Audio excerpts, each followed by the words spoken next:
এবং আল্লাহ পাক তার এই কালামে কোরআনুল কারীমকে আল্লাহ দিলেন এমন এক কিতাব বানিয়ে, এর মধ্যে জ্ঞান বিজ্ঞান আছে কিনা আল্লাহ বলছেন, ও দুনিয়ার মানুষেরা শোনো, কোরআনুল কারীমের যে সূরাটাকে কোরআনের কলব বলা হয়, হৃদয় বলা হয়, যে সূরার নাম হলো সূরা ইয়াসিন।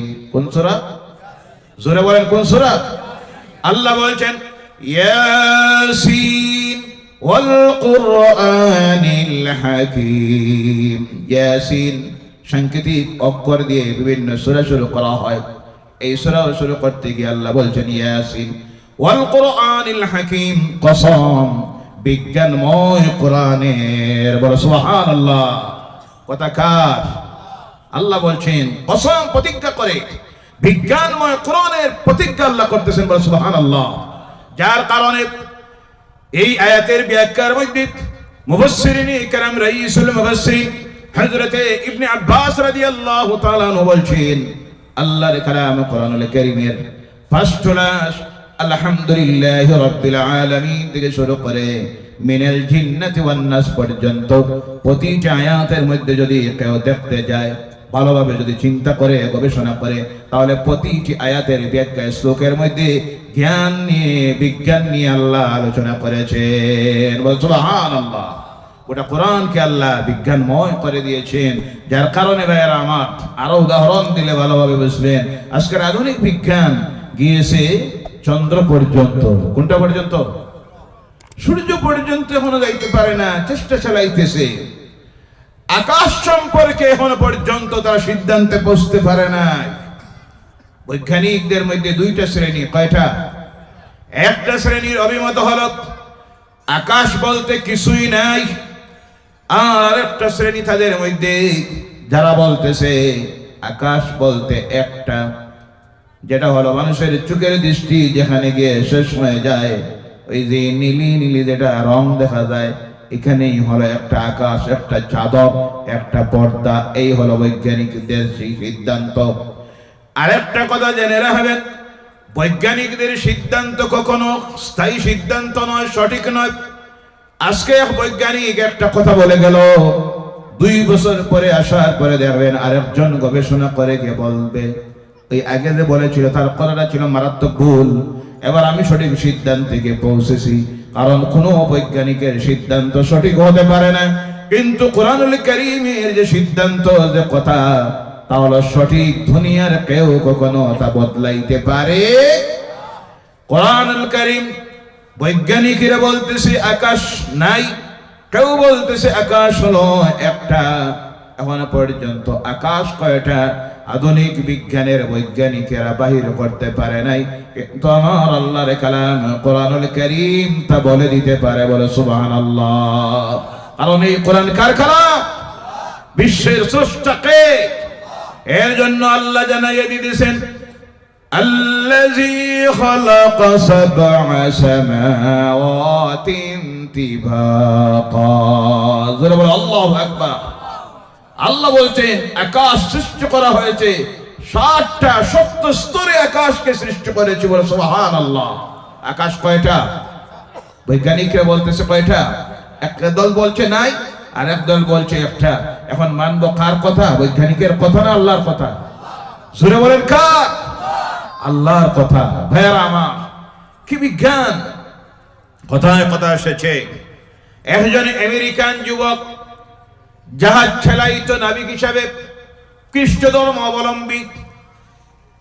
যখন রিটায়ারমেন্টে গেল অবসর জীবনে, যাওয়ার পরে তার ইসলাম গ্রহণ করা সম্পর্কে একটা কলাম লিখেছে ইংরেজি একটা পত্রিকায়। সে লিখেছে, আমি যখন চাকরি জীবনে ছিলাম আমি জাহাজ চালাইতাম, চালাইতে গিয়ে সাগরের মাঝে দিয়ে একদিন রওনা করেছি জাহাজ নিয়ে।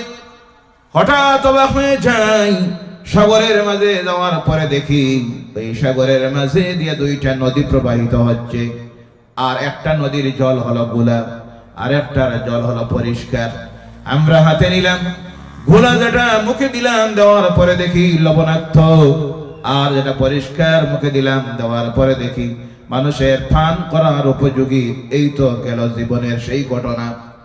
অবসর জীবনে যখন আমি আসলাম, চাকরি ছাড়লাম, হঠাৎ করে আমার মনের মধ্যে প্রশ্ন জাগলো, ধর্ম তো মানি না, আমি স্রষ্টা মানি না, কিন্তু দেখলাম এই পৃথিবীর মানুষের আজকের যে অশান্তির মূল হলো 1 নম্বরে ধর্ম না মানা আর স্রষ্টার প্রতি বিশ্বাস না রাখা। আমি এবার সিদ্ধান্ত নিলাম ধর্ম মানব, কিন্তু কোন ধর্ম গ্রহণ করব আমি নিজে সিদ্ধান্ত নিতে পারলাম না। নিতে গিয়ে আমি সিদ্ধান্ত নিলাম ধর্মগ্রন্থ পড়ে দেখব, এরপরে সিদ্ধান্ত নিব।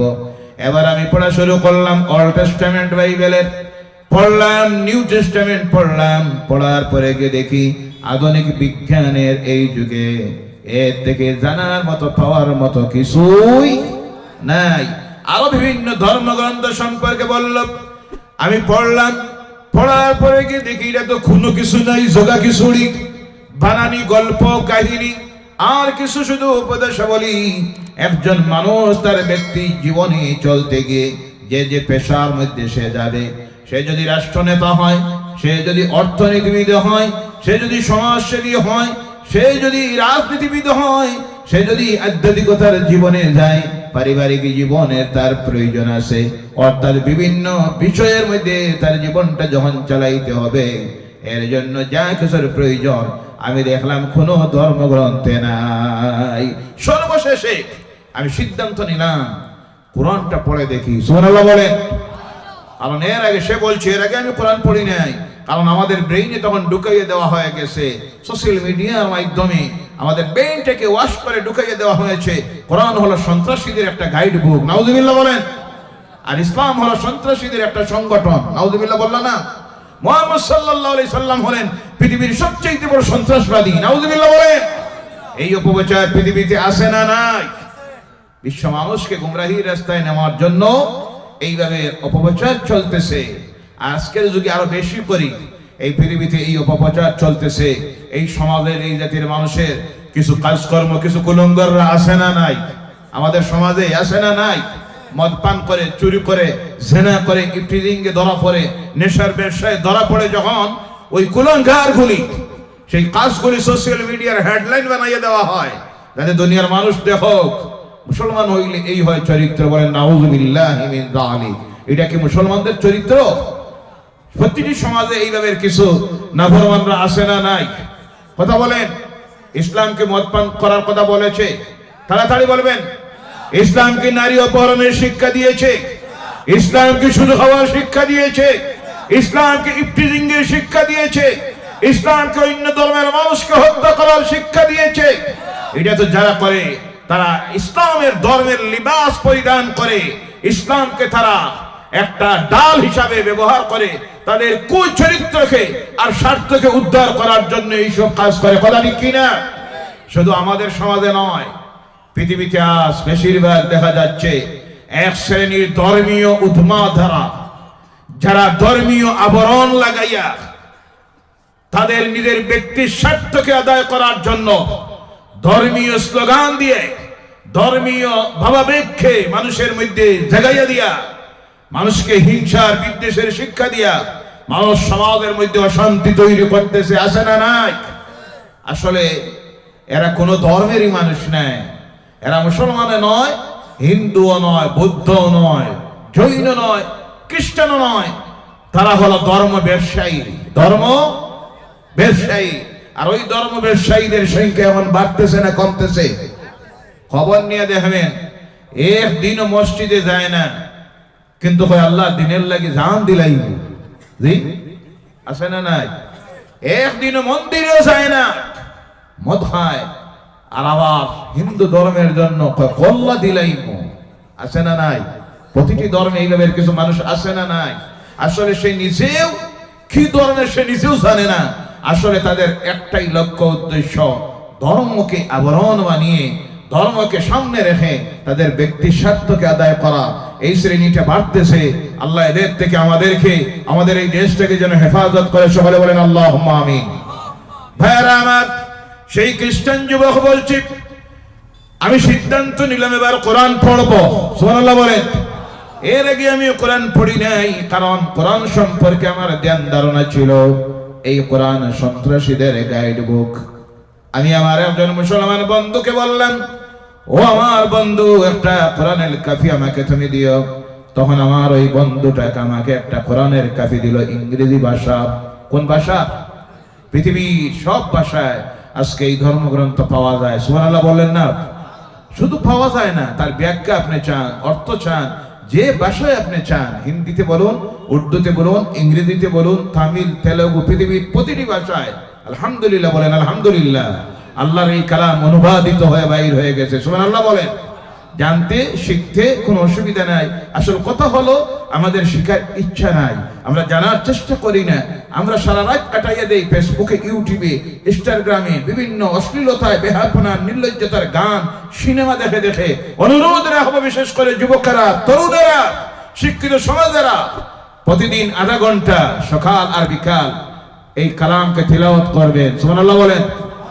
মনে শান্তি পাবেন, দুনিয়ার আর কোনো কিছু শান্তি দিতে পারবে।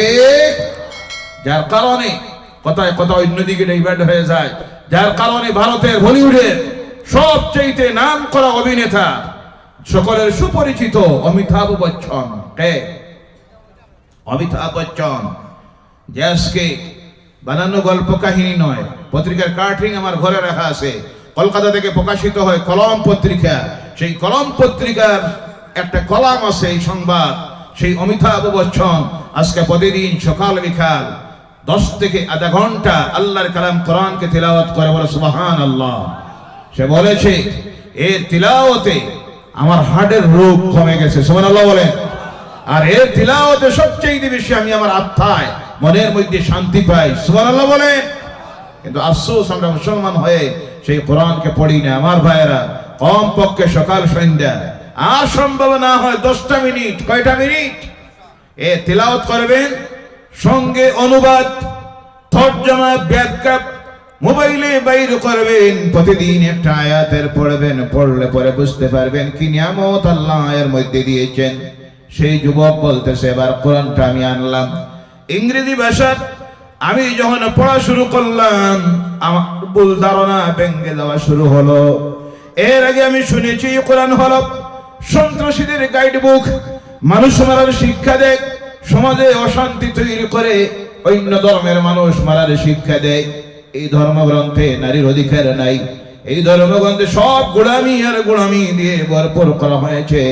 কিন্তু যখন আমি পড়া শুরু করলাম, সঙ্গে তার অর্থ ব্যাখ্যা, আমার ভুল ধারণা ভেঙে দেওয়া শুরু হলো। আমি বুঝলাম কি নিয়ামত, কি সুন্দর কথা, এর চাইতে সুন্দর কথা আল্লাহর জমিনে আর হতে পারে না। সুবহানাল্লাহ। আমি দেখালাম এমন একটা বিষয় বাকি নাই, সব বিষয়ে খুলে খুলে কথা বলেছে এই কিতাব। এবার আমি তিলাওয়াত করে করে যখন গিয়ে পৌঁছে গেলাম সূরা রহমান, যে সূরাটাকে আল্লাহ তার কালাম কোরআনের অলংকার বানিয়েছেন। সুবহানাল্লাহ বলেন। আমরা তো পড়ি না, জানি না, কি মজার কিতাব। সেই সূরা রহমানের মধ্যে আমি যখন পৌঁছিলাম, খ্রিস্টান যুবক তখন বলতেছে, ওই আয়াতটা যখন আমি পড়লাম আর তার অর্থটা পড়লাম, মারাজাল বাহরাইনি ইয়ালতাকিয়ান বাইনাহুমা বারযাখুন লা ইয়াবগিয়ান। পড়ুন, ফাবিআই আলাই রাব্বিকুমা তুকাজ্জিবান। সুবহানাল্লাহ। সে বলে আমি অবাক হয়ে গেলাম, মহাসাগরের মাঝে যা বাস্তবে দেখলাম, আজকে দেখি তার আলোচনা এসে গেছে এই কোরআনের মাঝে। সুবহানাল্লাহ বলেন। এই সাগর সৃষ্টি করেছেন কে? সাগরের মাঝে যা আছে, নিচে যা আছে, জানা আছে কার? এবার সে বলছে, আমি চিন্তায় পড়লাম, আমার চাকরি জীবনে জাহাজ চালাই থেকে সাগরের মাঝে যা দেখেছিলাম, দেখি কোরআনে এসে গেছে, মারাজাল বাহরাইনি ইয়ালতাকিয়ান বাইনাহুমা বারযাখুন লা ইয়াবগিয়ান। সমান্তরাল ভাবে দুইটা নদী প্রবাহিত হচ্ছে একসঙ্গে, মাঝে কোনো প্রাচীর নাই, একটা আরেকটাকে কোনো ডিস্টার্ব দেয় না। এটার পানি সেটায় যায় না, সেটার পানি এটার মধ্যে আসে না, কেউ কাউকে ডিস্টার্ব দিতে না। সমান্তরাল ভাবে দুইটা নদী প্রবাহিত হয়ে যাচ্ছে, বলে সুবহানাল্লাহ। তখন আমার মনে পড়ে গেল, এই নদী কোথায়?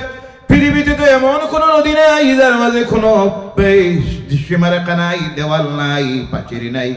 সেই তো সাগরের মাঝে আমি দেখেছিলাম।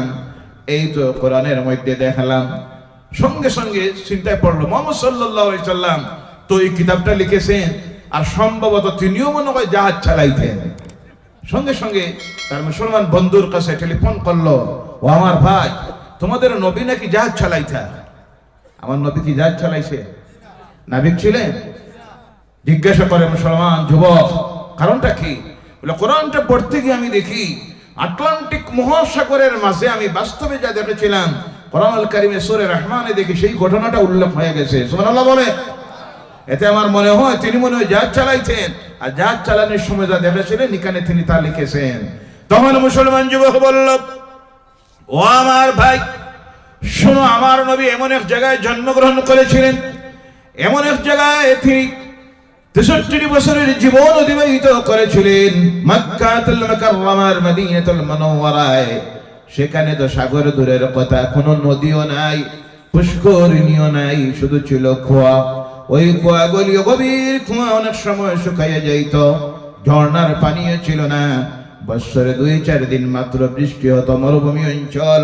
ওনার বাহন ছিল কোনো সময় উট, আর কোনো সময় ঘোড়ার উপরে উঠে তিনি সফর করতেন, এই ছিল তার বাহন। জাহাজ চালানি তো দূরের কথা, তিনি যেই সময় এসেছিলেন এই পৃথিবীতে সেই সময় এখানে কোনো জাহাজও ছিল। তাহলে তিনি জানলেন কিভাবে? তখন মুসলমান যুবক বলল, আমার ভাই, ও খ্রিস্টান ভাই শোনো, এই কোরআন যার কালাম, যিনি কোরআনকে নাযিল করেছেন, তিনি সেই আটলান্টিক মহাসাগরকেও তৈরি করেছেন। এর নিচে কি আছে, কোথায় কি আছে, ওনার জানা আছে, যার নাম হলো আল্লাহ। সুবহানাল্লাহ বলে। তখন খ্রিস্টান যুবক বলছে, সঙ্গে সঙ্গে আমি বুঝতে পারলাম এই কোরআন দুনিয়ার কোনো মানুষের তৈরি নয়, এই বিশ্বের স্রষ্টা যিনি, তার কালাম কোরআন। যার কারণে আটলান্টিক মহাসাগরের মাঝে যে ঘটনা ঘটছে, 2টা নদী সমান্তরাল ভাবে চলতেছে, একটা আর একটাকে ডিস্টার্ব দিতেছে না, সেই কথা ওই আল্লাহর জানা আছে। যার কারণে আল্লাহ তার কালাম কোরআনুল কারীমে সেই কথা উল্লেখ করেছেন। সুবহানাল্লাহ।